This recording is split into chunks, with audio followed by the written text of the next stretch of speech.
Are existing homes really worth more than new homes?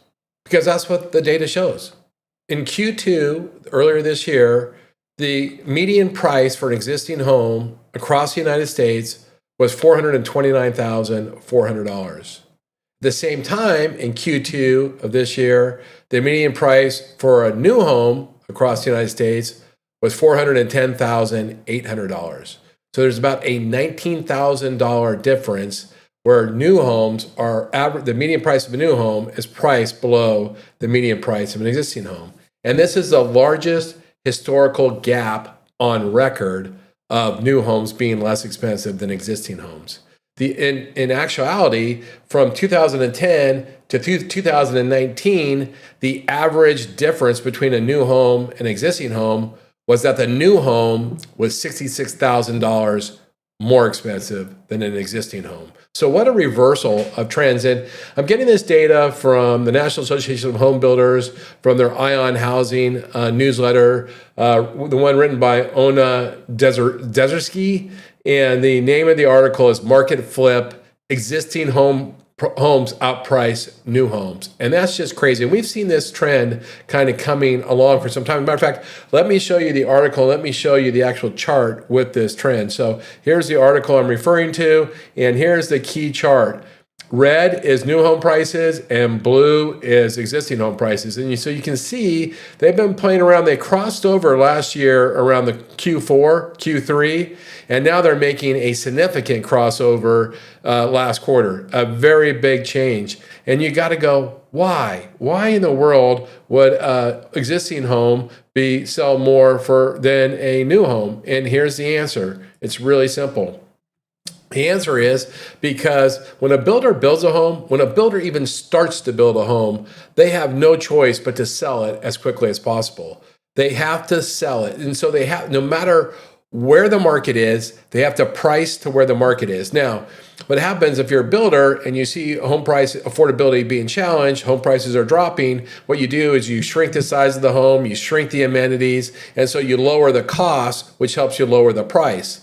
But let's say that you got in a bind and you were building and not paying attention and you didn't necessarily make those adjustments.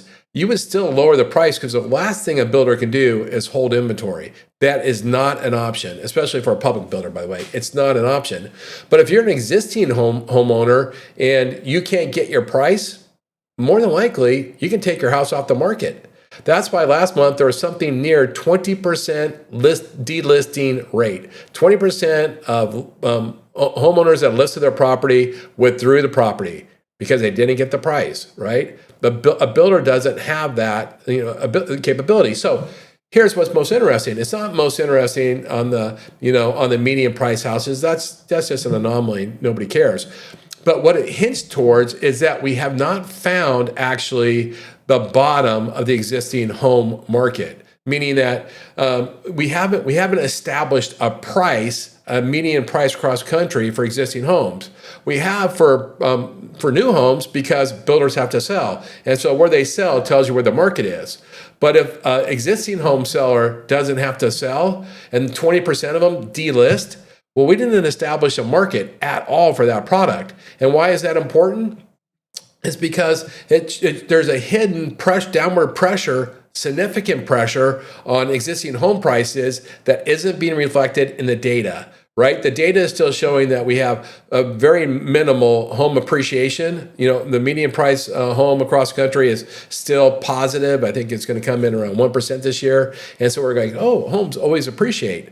That's not true. We haven't actually found the market bottom. We haven't found equilibrium yet because so many existing home sellers withdraw their property from the market that we don't really know where the market is at, which is really fascinating. And so if I was a real estate agent or if I was a loan officer, I would be advising my clients, look, there is a lot of downward pressure on home prices. Now, find the home you want, make an aggressive offer, but I would negotiate hard because that is a very soft floor right now that has not been fully solidified.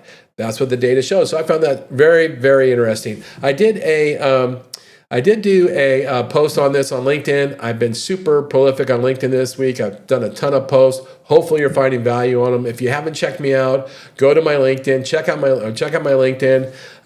And with that, I'll put a link to this article in the notes below. It is not behind a firewall, so you can access it. It is full of great data. Check it out. I hope you had a great week. I appreciate you giving me a little bit of your time, and I look forward to talking to you again soon. Thanks so much.